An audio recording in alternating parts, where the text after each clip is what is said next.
Alrighty.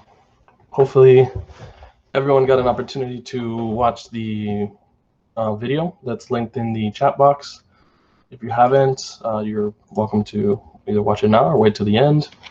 I'm going to start off by talking about my thesis presentation, specifically what I worked on, since both Fred and I worked together. Most of you already know that, but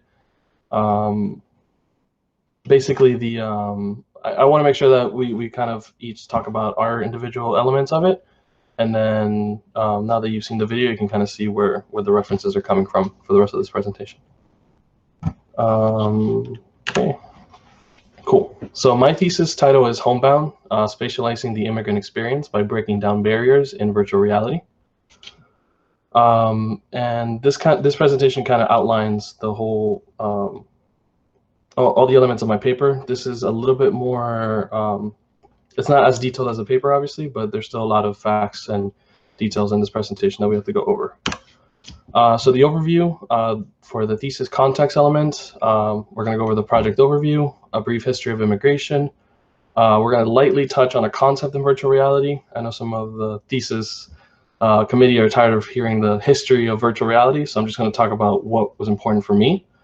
We're going to look at some comparative projects quickly, and then we're going to go into the actual production, which is the content. We're going to have the pre-production, early development, the prototype production, and then any conclusions based on the research and the actual process of producing the project. When talking about this thesis, when I was coming into the program, I already kind of had the thesis question or the research question that I wanted to look for, that I kind of wanted to see if I could do. And that was how do you create an interactive experience that uses virtual reality as a medium in immersive storytelling to generate elements of empathy. So this concept was kind of what I already wanted to do. I wanted to create an experience using virtual reality. At the time, this is 2016, virtual reality had only been in the market for about 2 years, so it was like the new big thing. And I figured I wanted to be a game designer, and using virtual reality would still require me to learn game design, but go beyond that. So this was the big research question. Could you create this interactive experience and also generate elements of empathy? And how I got there is I listened to this podcast called Radio Lab Presents Border Trilogy. It's a 3-part audio podcast that basically goes over how immigrants journey from their home, basically from home to here. And it doesn't really touch up too much on why people do this, but it just kind of highlights 3 different scenarios. And one of them, the most impactful one, focused on the journey itself and how most people don't, not most people, but a lot of people don't make it. So with this inspiration in mind, I kind of started looking into my own immigrant experience. Some of you may know, may not know, I was born in Cuba. I moved here when I was 7. So I remember when I was young and first came to the US, a lot of the sentiments and what you're told as a kid is that America is like this big melting pot where everybody comes in and everybody's happy and all these people come together. And as I grew up, the reality of that is very different. You can start seeing that there's obviously some social and ethnic divides that people kind of put themselves in. So this is kind of the exploration that I was fermenting at first when I was thinking about this project. One thing that when I was thinking to my childhood and when you first learned civics, one of the things that reminded me was the poem written at the bottom of the Statue of Liberty, that the last few lines basically read, give me your tired, your poor, your huddled masses yearning to breathe free, the wretched refuse of your teeming shore. Send these, the homeless, tempest-tossed to me. I lift my lamp beside the golden door. So this, the earlier part of the New Colossus by Emmett Lazarus, it talks more about the old world and like basically Europe and all these things. Essentially saying, don't bring that old world mentality to America. Come with a new open mind. And that's kind of how I approached my immigration experience. But again, as I grew older, I realized not a lot of people see that. And I felt that many Americans have lost their history, um, and don't really remember where they came from. They're Americans. So the biggest thing that hit me when we first started talking about working on this project together was authenticity and how to make this an authentic experience, not only for the users, but basically having respect for the medium. There's a lot of media out there that covers immigration that's not respectful. So I wanted to make sure that if I was to create some kind of experience, it would have to be very respectful. But how do I tell a story of immigration that is not my own? I didn't go through any of these plight that the people we're going to talk about went through. So how do I genuinely tell that experience? And basically through research and doing the history and learning how we got to this point today. So I'm going to briefly breeze over some of the history. Again, in my paper, I go into a little bit more detail. But as we all hopefully should know, America has always been a nation of immigrants. It was literally built by immigrants. And what most people forget during this time is the open door policy, that when we look at what's going on today and how people are treated, the comments always thrown out that, well, you have to come here the right way. And for a lot of people saying that, what is the right way? Their parents came when there were no, their parents and their grandparents, and you can go back many generations. They came when there were no laws that prohibited people from coming here. In fact, they needed people to build the country. Now that we've established ourselves, we don't necessarily need that anymore, I guess. So that's kind of the mentality that I'm trying to target and figure out how we got to that point. And during very early in the American immigration process, America started establishing undesirables, like specific groups of people that were going to get targeted for various reasons. So beginning with the Chinese Exclusion Act of 1892 and the Immigration Act of 1917, these are laws being passed that limit who can come to the United States, because at the time their comment is that it's affecting the economy. That's usually the biggest comment that they went with. But the reality was different. By World War I, the immigrants made up 75% of New York City, and there are many other cities around the country that were like this, where immigration was becoming the majority. And when I mean immigrants, I mean first-generation immigrants, people that just came from another country. And as time kind of progressed, immigrants took a bigger role in the economy and in the process of running a country. During the war time in World War II, immigrants played a huge role in the war efforts. They aided troops.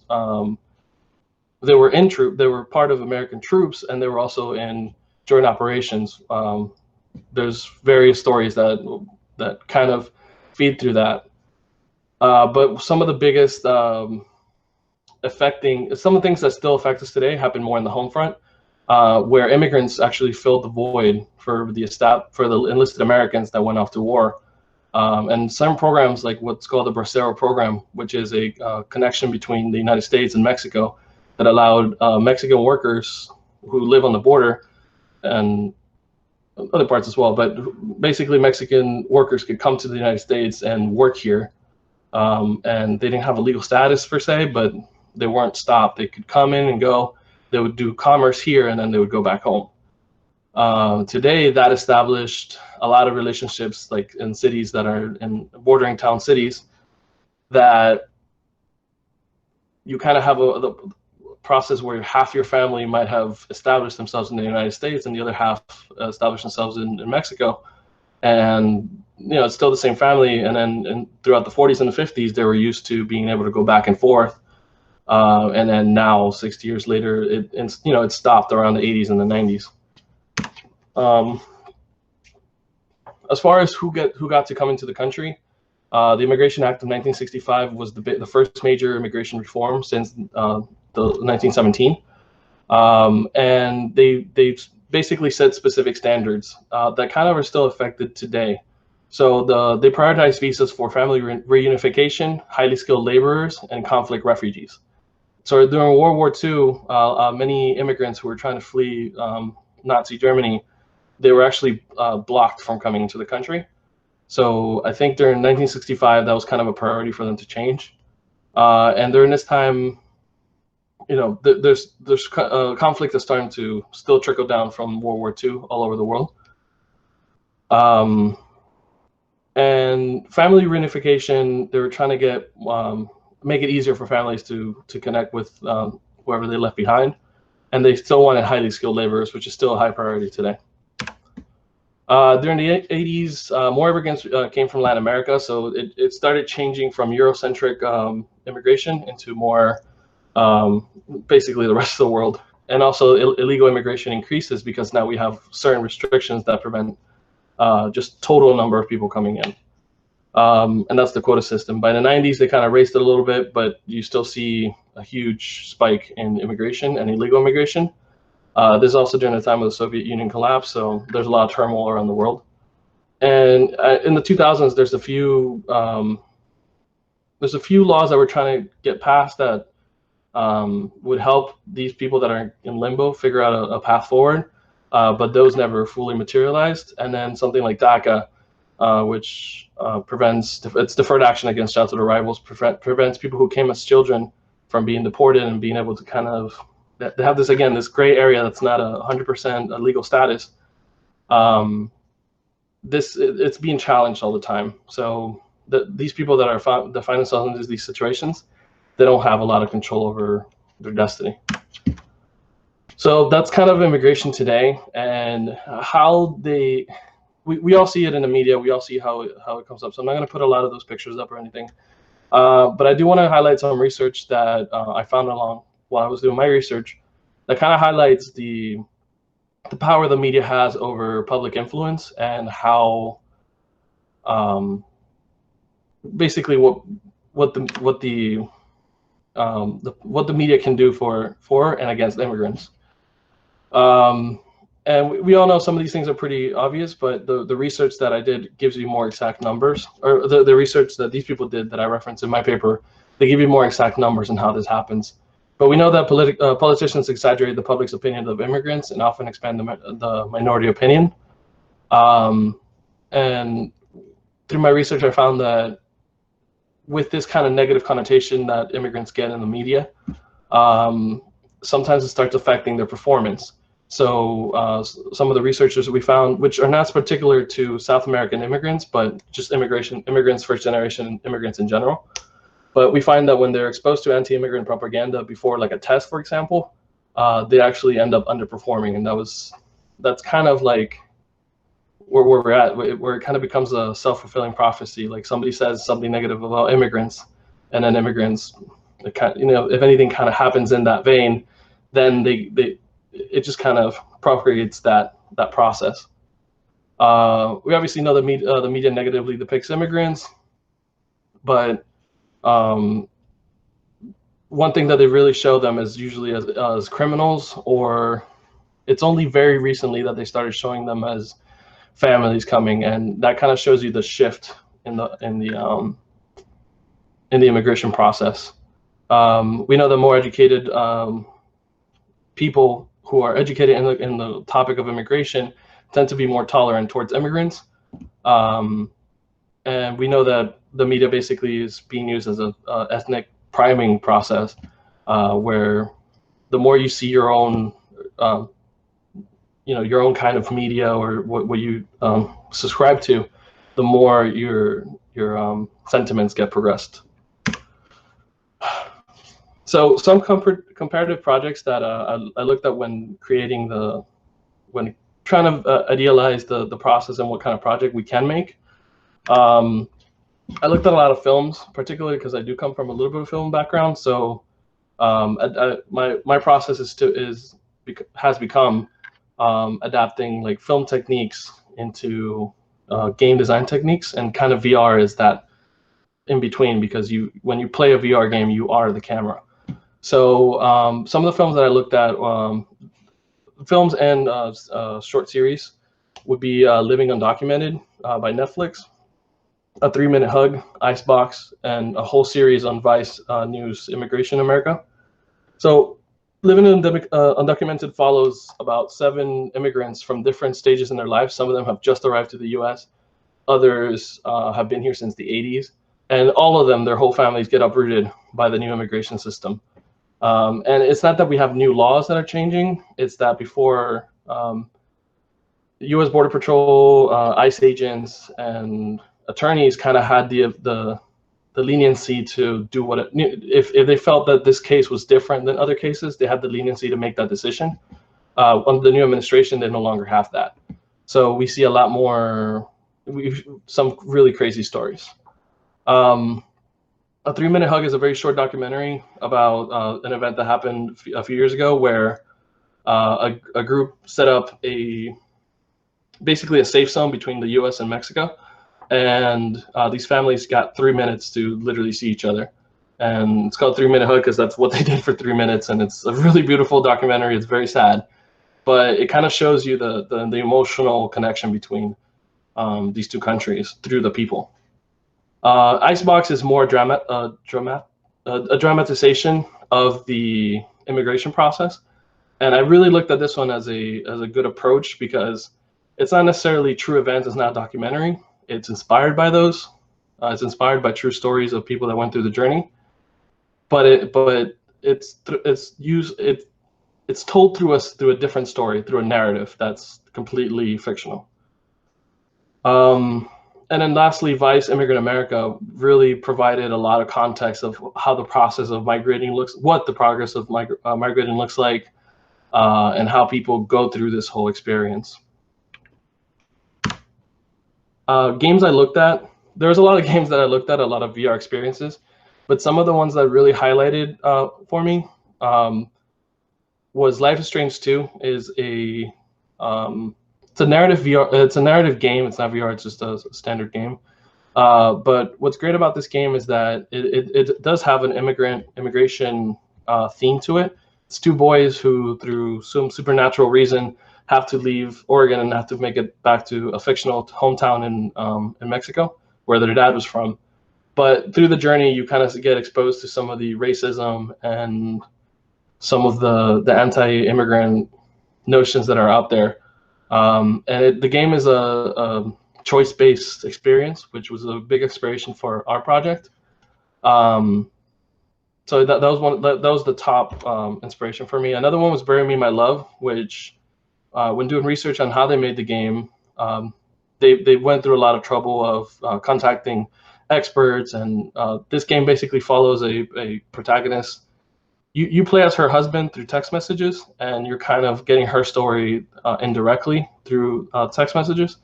But they went through a lot of,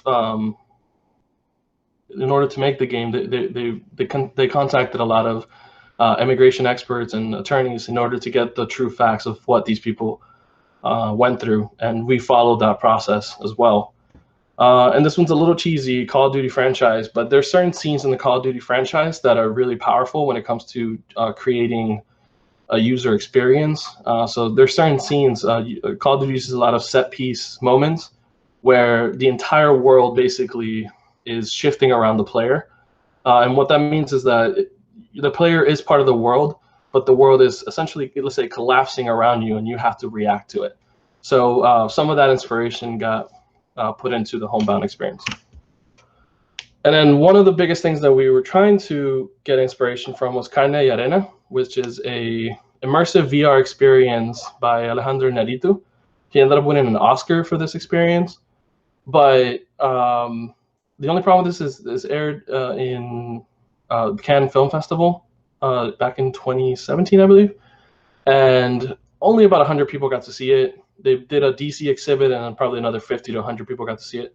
So the limitations with the technology that they used is that it's very expensive. You need a large room, but it is the most based on what people explained about the experience, because there's no footage, there's no video, there's nothing about it other than you went to the experience.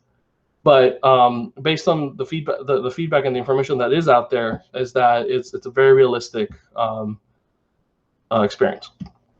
And when you watch the making of videos, you see that they went through this whole photogrammetry process to make everything look super realistic and really awesome. So that was something that really inspired us, that process. Like I mentioned, I'm going to go very briefly over VR. I chose VR because it's the immersion that you get in VR is uncomparable to that of AR or any other media, because you're completely isolated from the rest of the world. So once the user's in that experience, I can essentially build a world around them. So that's why we chose VR. But for me, what really was kind of like ringing in the back of my mind every time I was working on something is Ivan Sutherland's quote in his paper to talking about VR as a very early concept. And his thought is that head-mounted displays could result in the experience that could literally be the wonderland in which Alice walked. His thought was that at some point we'll be able, through computers, which at the time was a big thing, we would be able to touch furniture in VR and it would feel like it's real furniture. You'd be able to walk around the room and that would be the size of the actual room. So with that inspiration in mind, we kind of started production. This is kind of the production pipeline that I followed. I think Brandon has his own process because, again, we kind of took different approaches or different elements. I focus on more of the technical side. So for my process, everything was around Unreal Engine. So Unreal was at the middle of everything. We tried Unity for a while. We did we tried a few versions of it, but we weren't getting the aesthetic that we were looking for. And working with Unity for certain things was more difficult than what I'm used to. So Unreal kind of presented the opportunity to be at the center where we can essentially do animation, do all the game design elements of it, and also render out a beautiful image all out of one product, where everything else that we already are used to using kind of goes into that. So you kind of start over with, you kind of start in one section. So whether I was making characters or I was making a few small props that we may need for the experience, I kind of started always at Fuse to create the characters. Once that characters were made, took it into Mixamo to get them animated quickly, and from there into Unreal. And then out to the Oculus experience, which worked together with Leap Motion to get the hand tracking. If I wanted some props, the other way. There's other tools that we use to put stuff in there. But in the end, Unreal was at the middle of everything. How do I turn this off? Okay. Skip one. So some of the technical challenges that I faced was trying to get engagement with the user. Typically, gaming experiences are gamey. People can kind of do whatever they want in the game experience. With this story, we wanted people to not have too much freedom in that case, just because this is a very serious topic. So we wanted players to kind of go through the experience a specific way, but still give them a little bit of choice, which you see, we'll talk about a little bit later. I wanted it to be accessible, so considering human-centered design when developing. So we wanted to be able to let users naturally operate the VR and the overall experience. My experience, I've been doing some VR demos for the last 2-3 years in scholarly locations, with my own family, with friends, and I've done a lot of demos. And even during my time at Best Buy, where I would literally just stand next to the demo and say, hey, here, try this VR experience. But typically what I got is that most people who aren't gamers don't really understand the controller mechanics and the schemes. They don't understand that walking with joysticks and things like that. It's just very difficult for some people. So we want to eliminate that as much as possible. And then at the same time, we wanted to find a way to replicate this process of creating and the experience itself in as many places as possible. So we wanted to build one location, one experience that could be adjusted for various platforms, as well as using technology that was easily accessible off the shelf, nothing too custom that that would make it difficult for others to recreate. So to tackle the challenge of engagement, I focus on a very strong narrative, creating a believable story that's authentic to the immigrant experience, and created a virtual guide through a character that would lead the player through the narrative. That way, if the player got too far off the path that we needed them to be on, the main character would bring them back in. And then the environment would play a huge role. However, Brandon did 99.9% of that process, so I'll let him talk about it later when it's his turn. But the environment is obviously what's going to capture most people into the experience. To tackle accessibility, one of the things that people, the biggest issue with VR right now is motion sickness. Basically, people aren't used to that synthetic locomotion. So I eliminated that altogether. So we kind of very early focused on location-based VR, which now in the wake of COVID-19 makes it a little bit more difficult to demo things. But it's still true. The fact is that VR is still a very new technology for people to get into, and it can be difficult for people who aren't used to this kind of experience to get motion sickness. So with the location-based VR experience, you can actually walk around the space. You don't have synthetic. You don't drive your character around with the controller. One of the things that we wanted to study, whether it was important or not, is elements of soma aesthetics. So exploring how the virtualization of the user's body would affect the VR experience. So when you look down, if you had a body, what that would look like. And then lastly, the user interface, like how does the user connect with the VR experience? And again, that needed to be a human-centric design. And lastly, replicability. We wanted something that was low budget, quote unquote, meaning places like the Void and other VR arcades that do this huge location-based experience. Some of those physical locations cost $1 million to make.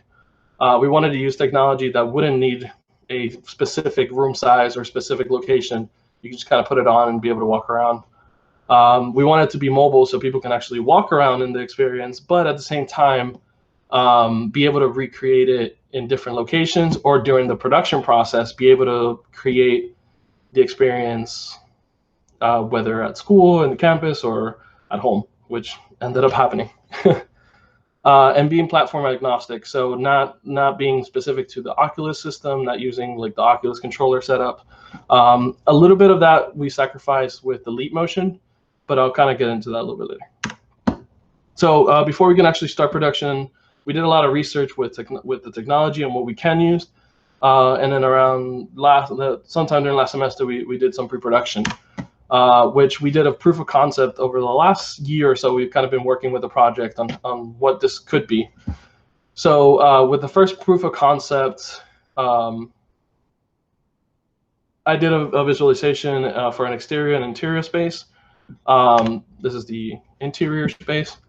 But the whole concept was basically finding two locations in this journey that are really important for us: home and the desert, which is usually where a lot of people die when they're making this journey. And then home, for me, Brandon was very interested in the journey and how the process gets there. I was very interested in why people leave the home, like why people leave in the first place.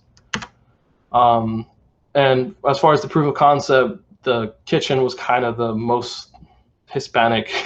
That's like the heart of the home for us. So I really focused on that. And for the first proof of concept, I created this VR kitchen where you can kind of see some of the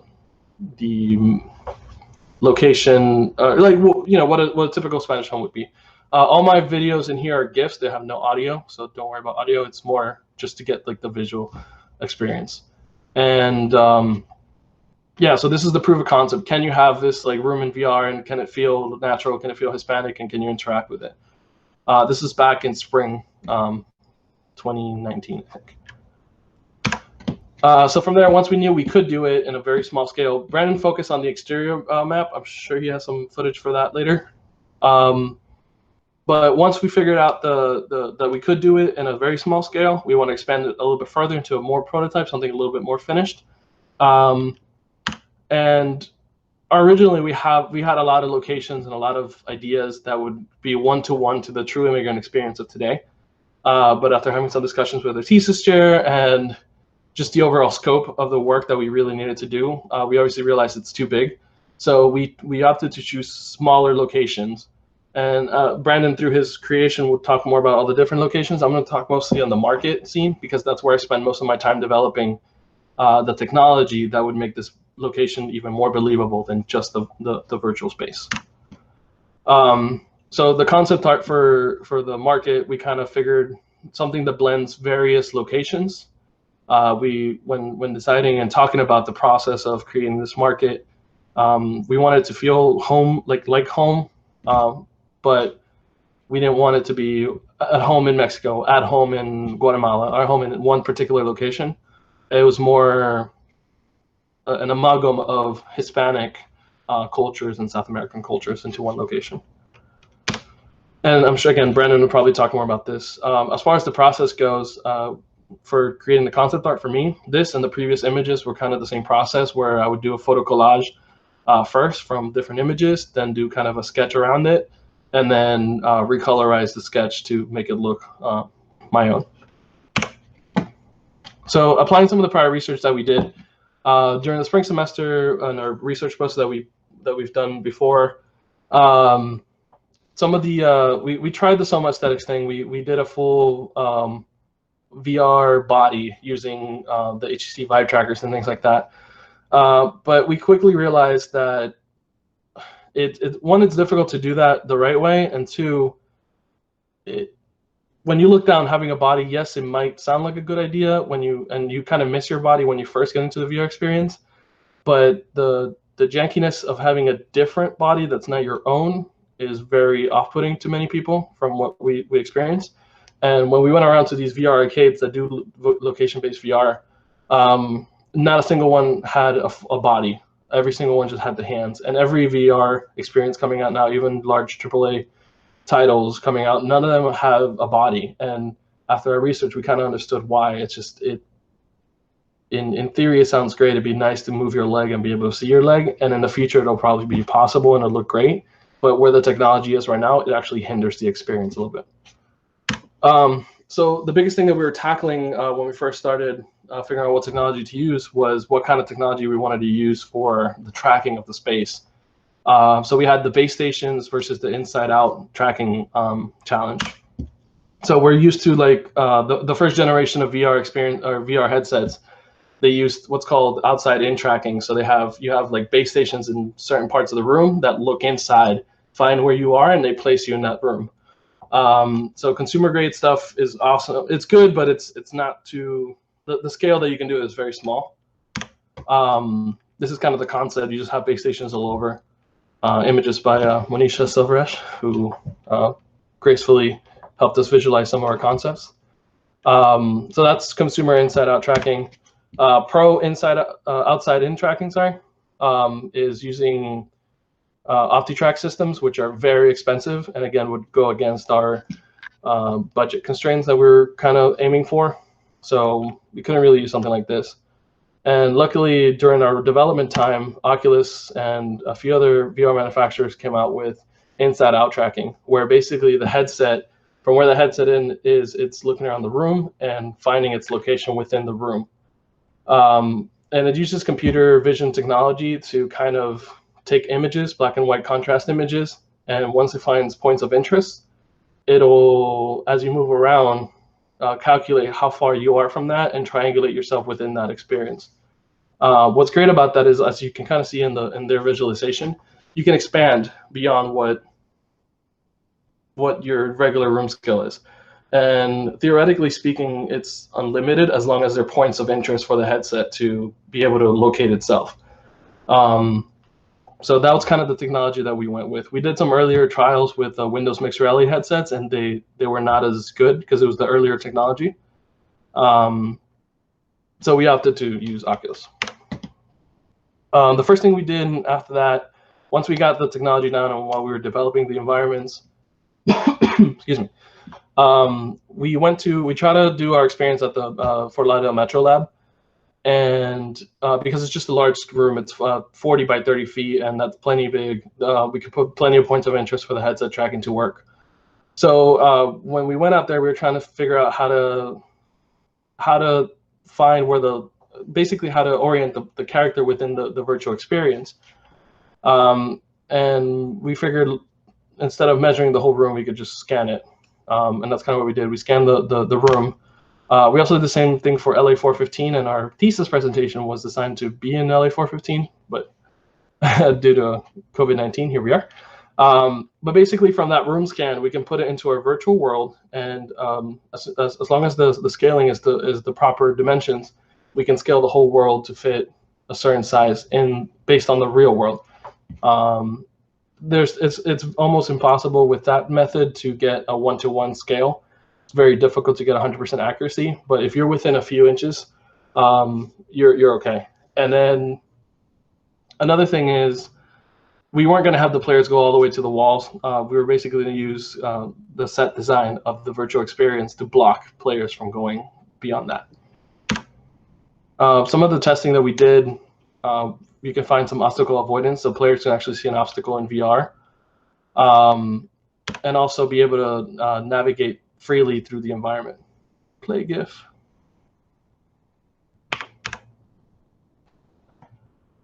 Ooh. All right, this GIF does not want to participate. So yeah, basically, Letty's was basically orienting herself. Once she found a wall that she felt like was accurate enough or comfortable enough, she could follow the wall all the way down, and then could preemptively see the next wall that's coming and kind of prepare herself for it. And with the little testing that we did, we got people to get very confident. I tried it myself, and I can, once I figured out where the boundaries were, I could run around the room and feel comfortable, not knowing that there's nothing in between, or trusting that there's nothing in between. So once we got that figured out, the technology and all that, we started producing the prototype. I focused on the character design since Brandon was already doing the environments. And again, in order to create that that character that's going to guide the player through it, I wanted to make sure that we got some characters that would fit the aesthetic that Brandon had established, as well as be able to fit the narrative that we were working with. So this is our protagonist, Maria de Armas, and all our characters were made in Fuse because we needed a lot of characters in a very short amount of time. So creating them from scratch wasn't really an option for us. And Fuse gave us enough capabilities to edit things that we got some really good effects. And another thing is, which I'll go in a little bit later, but Fuse had a lot of, already comes with the blend shapes that you need for the facial animation. So it makes the process a little bit smoother for us. The Sicarios or cartel assassins, they played a role in our narrative. We made 3 of them. We made kind of like a boss or captain, and then 2 grunt followers. That's kind of the approach. And then the U.S. Border Patrol is kind of the same approach. 1 leader and a few different subordinates. And the aesthetic for all of these is kind of, we aim for realistic, but not hyper realistic, not super realistic, somewhere in between. And we kind of, although they are U.S. Border Patrol agents, we didn't want to use the specific logos for that, just to keep it, just put a little distance between that. But these characters were able to be in the world through the AI system. We also needed extras, a lot of crowds, especially in that market scene, because we've all played games that are very unpopulated, and you can tell the difference. It's just not a very good experience when you feel like you're the only player or you're the only thing alive in the world. So we needed a lot of extras. So in the end, we ended up having about 19 extras, some male and females, different ages, about 3 young, 3 middle age, and 3 older characters. And their aesthetic kind of follows just, again, similar, just somewhat realistic, but not fully hyper realistic. So these guys were put into an AI system inside Unreal. I use a navigational mesh to kind of tell them where they are, where they can go, which is highlighted in green in this image. What's cool about the nav mesh system in Unreal is that you can actually you can do like the entire volume and set how big they can walk around, but you can also art direct where they can and where they cannot go. So for the market scene, the AI can actually collide with a lot of things. So I didn't want them anywhere near the player or a certain sequence that we had in this area. So I just kind of blocked them out. So the AI can get close to it, and they'll just kind of walk around. And this is the early concept of our market. From there, it got expanded into the full experience that you guys have seen already. But in this example, it's just kind of the for me to prototype and work with. The AI pawn itself uses a capsule component so that it can physically land in the world, and then it has a mesh, so you can just swap out the mesh. So essentially, what I did is I made 1 AI character and I can make children of that character and change the mesh on those children.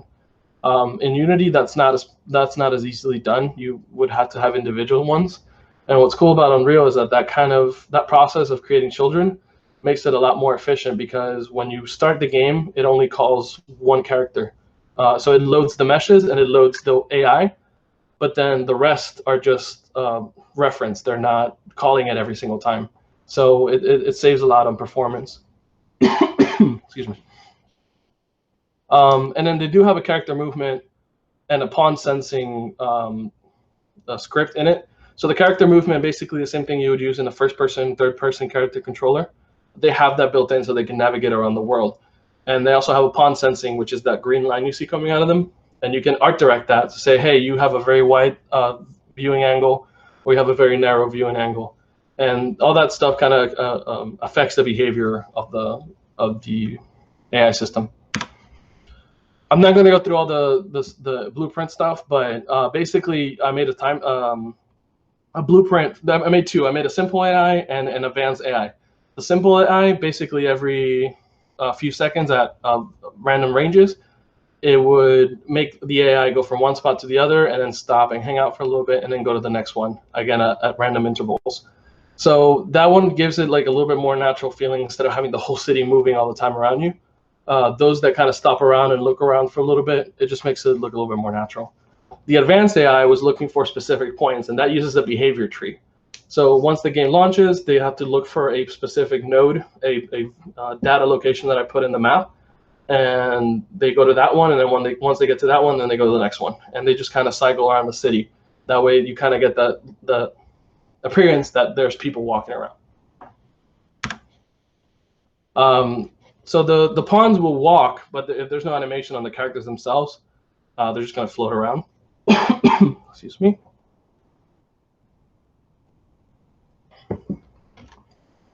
I created a bunch of state machines, essentially a state machine for all 20 characters, plus the 3 border patrol. So about 26 characters, 26 state machines. And they have different kind of experiences. The one all the way on the right, it's just more of a standard, what most of the AI pawns do in the market. They just walk around and then they run once they get triggered. And then all the way on the left is the one that's in the desert scene, where they can walk or they can run somewhere, but once they get to a certain point, they're going to get captured, so they have to have the capture animation. And then for the border patrol, there's different animations that they go through, and various ones have different experiences. So some of them can run to the character, other ones are going to walk to give it more of a menacing presence. So that's kind of the state machines that I was working with. For the hero characters, which is Maria and the Sicario, we used virtual production to create the animations for it. Early concept that we applied to some of the Mitchellville stuff that we did in the fall was using the IMU-based motion capture suits, and this concept of a face tracking headset that I had for a while. There's some stuff out there now that they have some things that go around your neck that kind of put your phone out here. All the new the iPhone 10, all the new iPhones, they have this face meshing system that most people use for animojis and things like that. That technology can actually be fed into the game engine, so we can have very cheap motion capture. So I created this concept with a helmet, using like a military helmet, just because it has a lot of ability to have things slided in and messed with. And it's essentially a tactical military helmet. It's a replica, it's not real. With some 3D printed arms, like GoPro arm attachments, to hold the phone at a specific distance, and then a battery backpack or a battery pack that would just get stuck to the back to power the phone. Because after long sessions, and by I mean long sessions, like 2 or 3 hour sessions, the phone would essentially die because it's constantly sending IR data and sending that data over to the engine.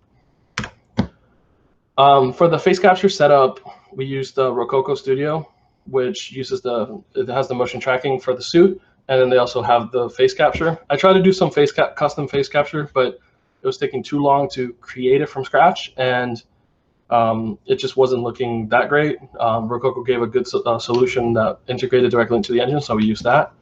And then on the right, you see a face animation guide. So one of the problems with using a Mixamo character is that Mixamo uses their own facial blend shapes to create the blend shapes for the characters. That doesn't really work well for us. So we ended up creating the 50 blend shapes that we needed for Unreal to use and ARKit. But in order to create those, I used the previous established fuse blends. So on the right, it's just kind of a guide of, okay, this is the what ARKit is looking for. These are the ones you need to activate in Fuse in order to get a similar look. And these are done in Maya for the different blend shapes. And then again, not gonna go through crazy through this, but essentially data is coming in from the face capture. It goes into a node that looks for that curve meaning the ARKit information, and converting that data from 0 to 1, which is the iPhone is looking for, is it smiling? If it's smiling, it's a 1. If it's not smiling, it's a 0, and anything in between. So when that number data is coming from 0 to 1, it's going to activate from 0 to 1 the blend shape. So if it's a smiling, it's going to activate the smile all the way through. If it's not smiling, it's going to stay at 0. So that's the top and the bottom, and then the right side, it's all of them being plugged in at once. So you have the 52 blend shapes coming into. And then I had to manually control the eyes because the Mixamo's characters don't have blend shapes for the eyes. So I came up with a custom script that would use that same curve data and essentially multiply it by a rotator and rotate the bones of the eyes to be able to move that. And I have some dampeners in there by doing math in order to make it look a little bit smoother. And this is kind of the final result, what you would expect to see. So you have your face on the left with that stud at home, staying social distancing himself from everything else. And then your face gets basically put into the Rococo software on your phone. That software sends it to the Rococo Studio, which is the face on the third face. And lastly, it affects the character in VR. And this is the full performance capture setup. So lastly, once you have everything actually working in real time for the character movement and all that thing, you have to capture that experience and record that animation. So Unreal gives you two options, well, two things that work together, sequencer and take recorder, not tail recorder. So sequencer, think about it like a Premiere, like a linear editing system. You have various tracks that you can control. The difference in Premiere, you typically have video and audio track. In Unreal, you have audio tracks, events, like trigger events that trigger blueprint or code to start working at this frame, fade in, fade outs. You can bring in whole animations, which are called subscenes. And you can kind of stack them the same way you would edit like a video. And if you know your animation is this long, you just put it in there. The only thing that sequencer kind of can't really do is mix animations or blend them together. You can't stack them on top of each other, almost like you would audio. And you can't fade them together. Right now, that's kind of a limitation. But what you can do is with the take recorder, you can record one sequence. So you have, let's say, Maria, the character, sitting down, and you want another character sitting down across from her. You would record using the take recorder, which is here. You would drop Maria in here, and you would drop, let's say, the Sicario to sit across from her. The first take would be Maria by herself, and the second take would be Maria as the recording, and then the Sicario. And that's how we recorded the market scene where the Sicario is stalking Maria.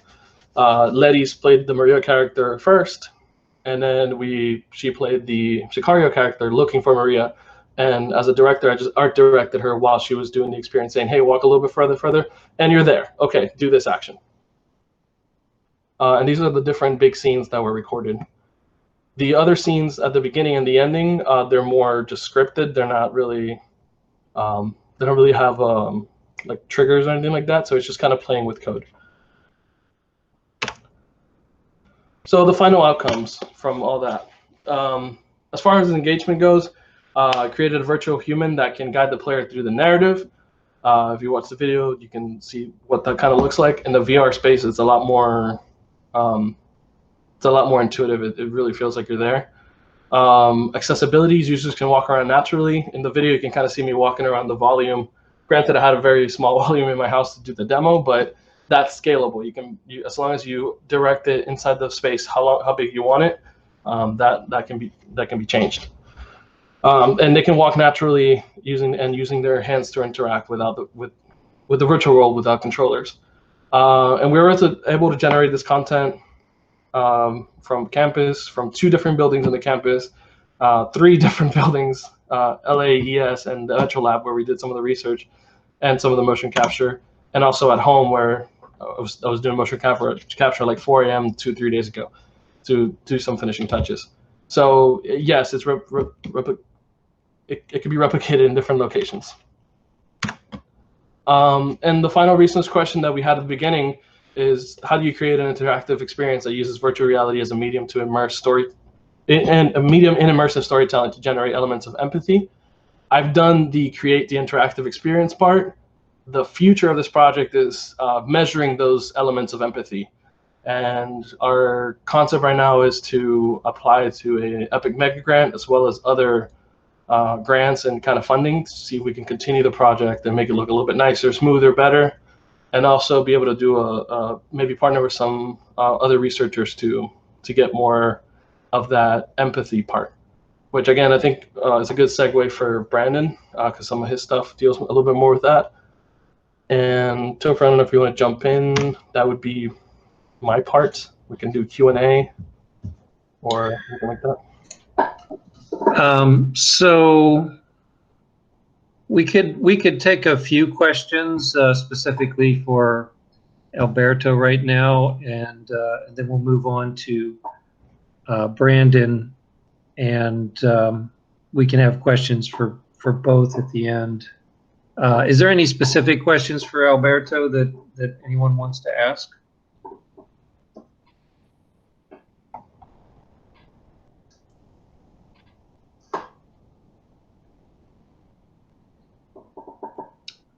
Okay. We're all just amazed. That's what it is. That's a ton of research that you've done there. I'm truly amazed just to see it all. I would have one small question. Yes. So one, you said portability. Can you output this into different formats, or is it pretty much locked into the Oculus? We did not use any Oculus specific scripts for anything. So the VR headset is like a universal VR, it's basically the standard camera that comes with Unreal. So you can essentially plug any headset that you want in there. The other benefit to using Unreal is the scalability. So Epic Games has spent a lot of time creating their infrastructure to be adjustable. So like take like their game Fortnite, you can play it on like high-end PCs and you can play it on mobile. So in the same engine, same project, you just kind of flip a switch and say which option you want it for, and it'll automatically scale things down for you. How good that stuff is and the performance, the performance is really where it matters. So for this presentation, we opted to use the highest possible quality that we can do right now, but it's scalable down. The only limitation right now is the finger tracking, and it's because we're using a very specific hardware, which is the Leap Motion Tracker. This is like $100 piece. Most people with a VR headset can just attach this very easily and use the experience. However, our goal in the future is to make it scalable to like the Oculus Quest, which we did early testing with in Unity, and the performance again wasn't there yet with the hand tracking because it just came out. So in the future, with the hand tracking, it's going to be accessible. Right now, it's purely accessible through that. Other than the choice experiences where you have to pick up stuff and like drop it into location to make a choice, everything else of the experience is consumable without the hand tracking. Thank you. Yes. I have a question. Yes.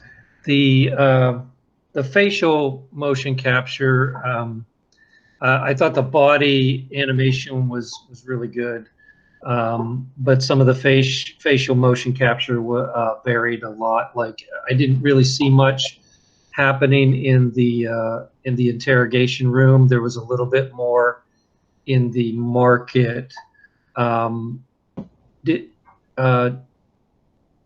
Were you able to do it for all the scenes, or was it something that you just sort of added as you went along, and you plan on going back and doing that for some of those other scenes? No, we have them in all the scenes. The interrogation rooms, it's harder to see. It's a mix of two things. So the mixamo characters, the way that the textures work with the game engines is a little bit finicky sometimes. If you were to make a custom character, I've been kind of working with Letty's throughout the semester, helping her out with her project.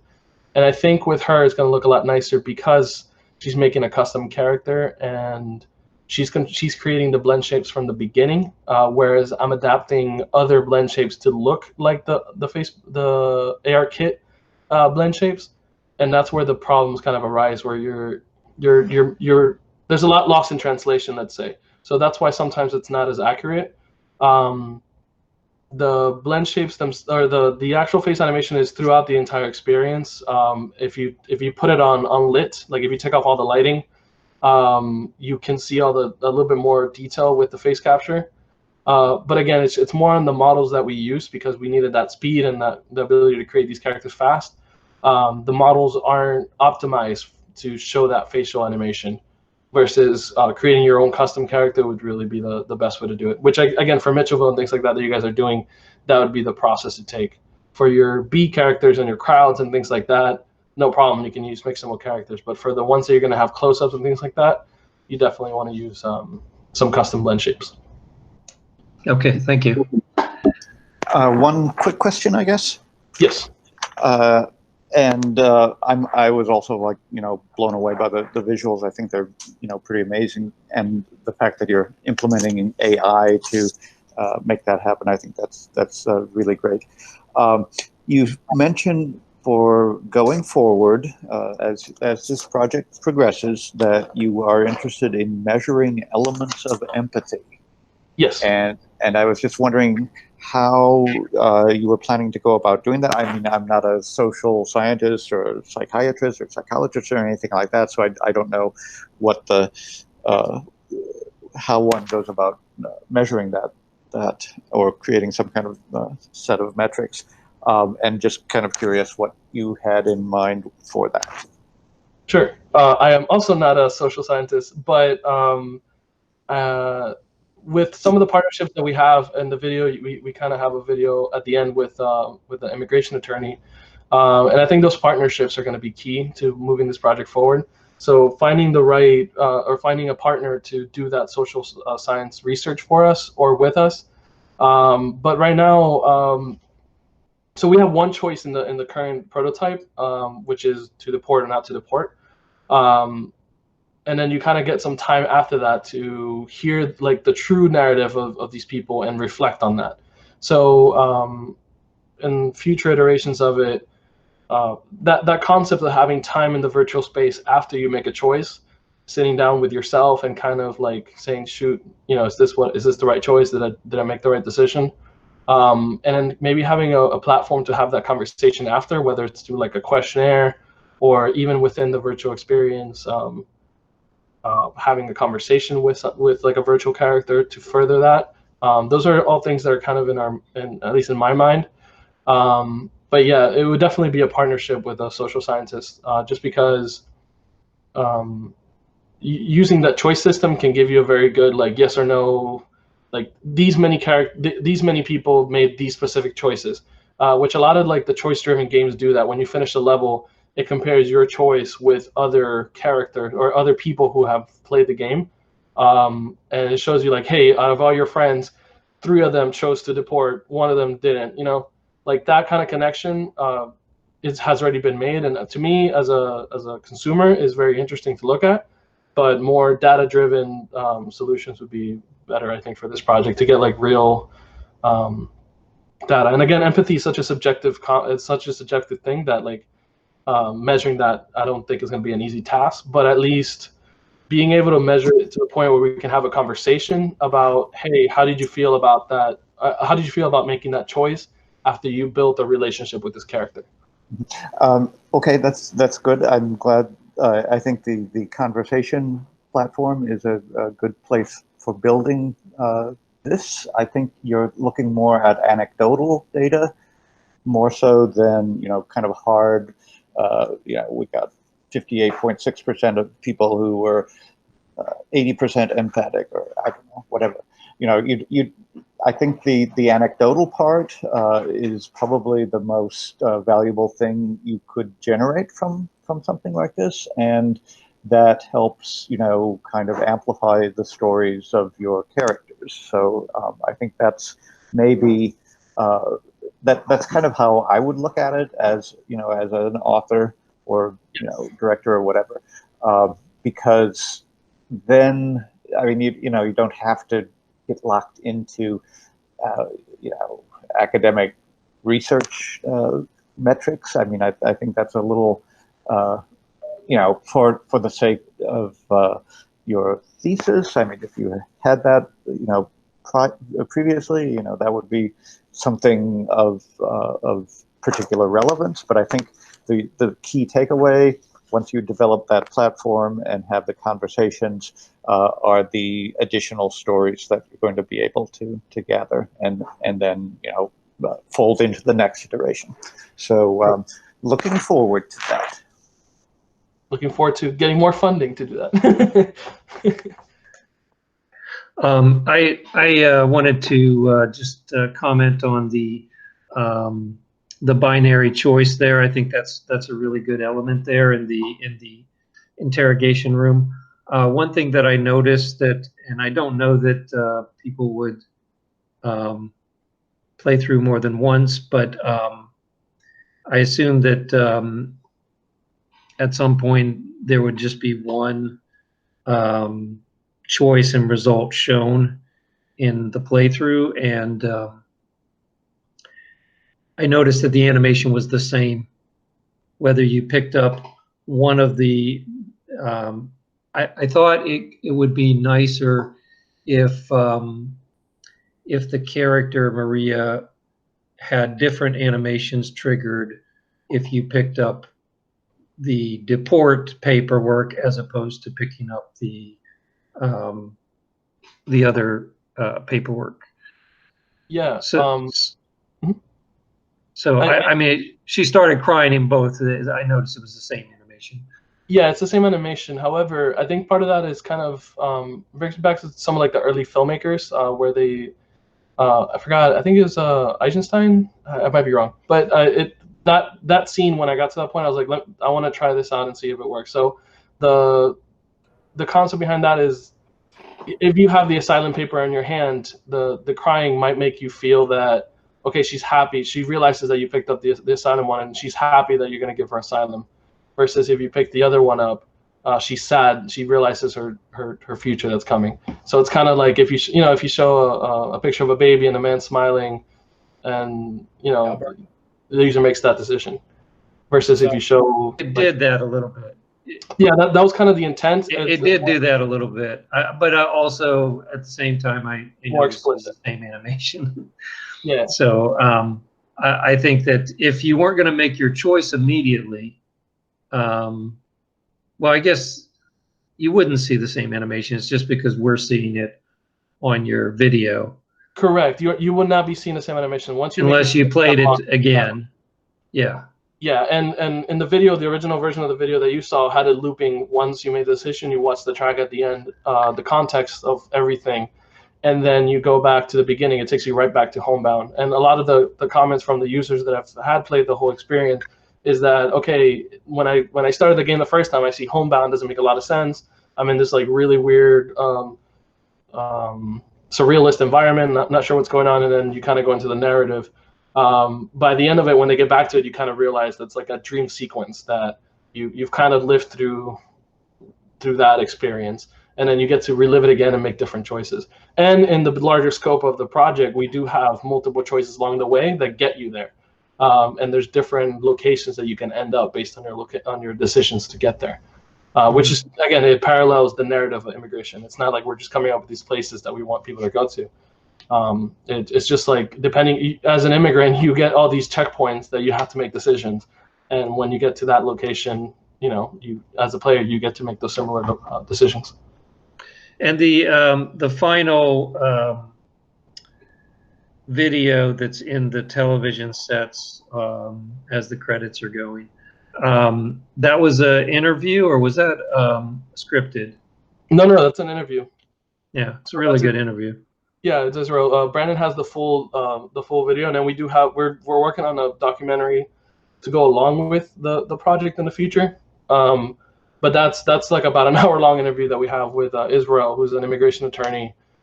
He's worked with a lot of immigrants that have faced some of these stories. And in my paper, I go a little bit more detail how we use him as a tool to corroborate the stuff that we were seeing in the media. So a lot of the imagery, a lot of the conversations that is happening in the media, it's hard to get, it's very easy to get lost in all that stuff and form an opinion very quickly about it.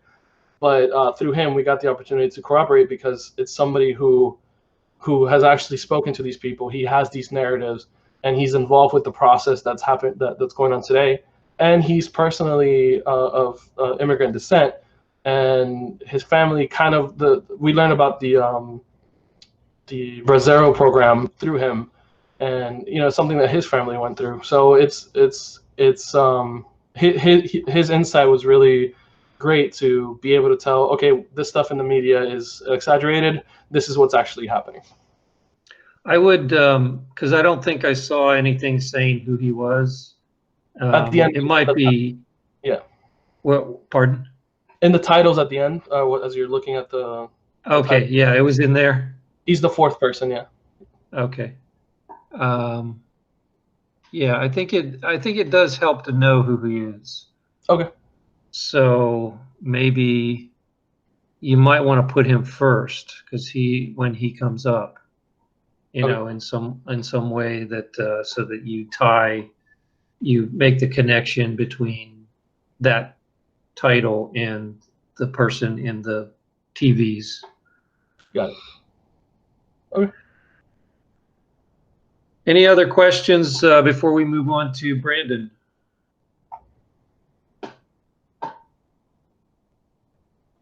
Okay, thank you, Alberto. Thank you, guys. That was great. Appreciate it. Good work. And I will now be muting myself to let Brandon bring the rest of the magic. Okay. So, Topher, do you want to just keep going, watch the video again? Is it the same video? It's the same video. I feel like Alberto kind of gave a good segue for me to jump right in. Has anybody not watched the video? Because we could take a 15-minute break. Was that something so that you can watch the video? I didn't see the video. I came in late. Sorry. Why don't we do that? Why don't we take let's take a 12-minute break. That's about how long the video is. We could start up at a little bit after 1:30. Okay, Alex, the link is in the chat. So if you go to the beginning of the chat, you'll see Alberto drop the link in there. And so we'll come back at, let's see. Where do I find it? It's also chat. In the folder, right? Towards the beginning of the chat. Or yeah, actually, it's really not very far back in the chat. It's a Google Drive link.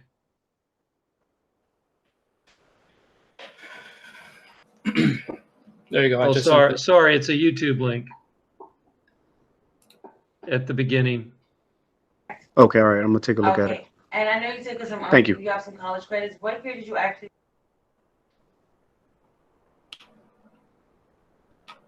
All right. So so 1:40. It's 25 after now. Let's start around like 40 minutes after. All right.